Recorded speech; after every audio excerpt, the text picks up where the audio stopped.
I know, just like if we were just talking regular, it won't be so bad.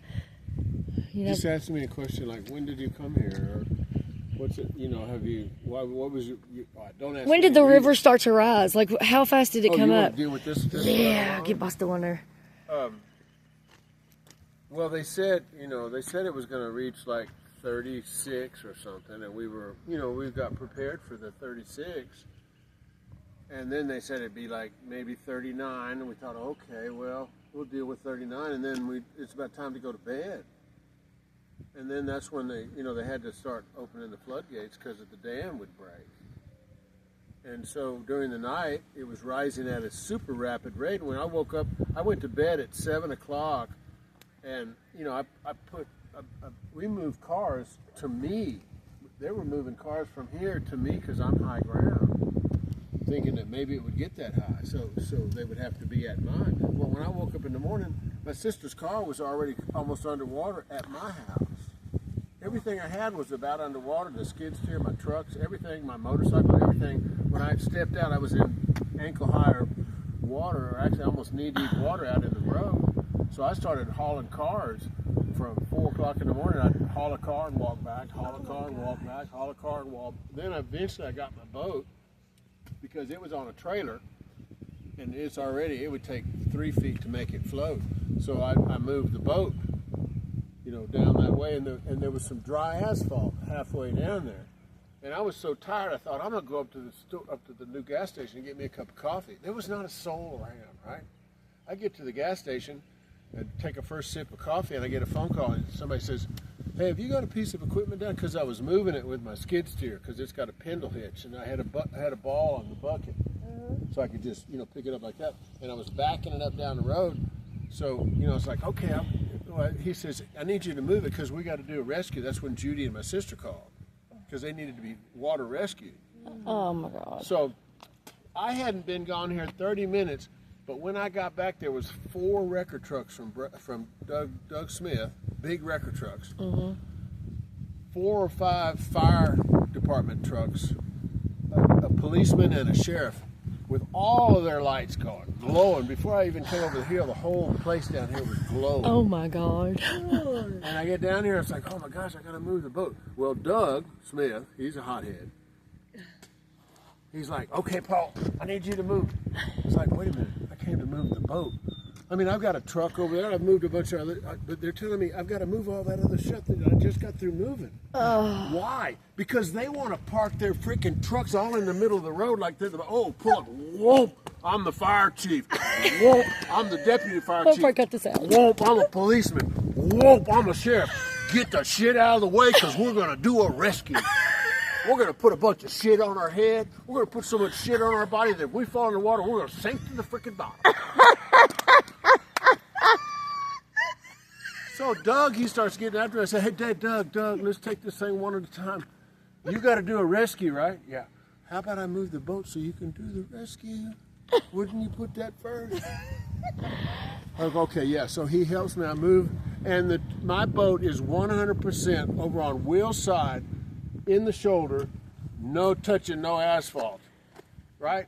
Get it done. Stand there for a minute, and one of the fire guys comes over and says, hey, we need to move this boat.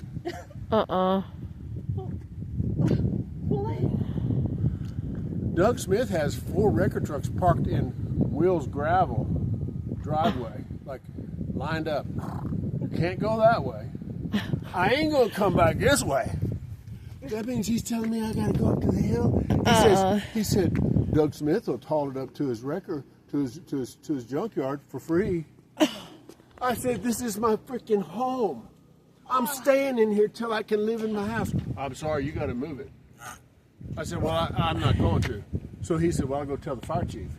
So this guy, Brad Durr or something like that, I don't know, the fire chief of Lawrenceburg, he comes over and he goes, Mr. Bostow, he said, look, I know your son-in-law, Brian, basketball coach, I'm his best friend. I know your daughter's here. I know probably all your daughters, but hey, I'm just telling you, Paul, you're going to have to move this.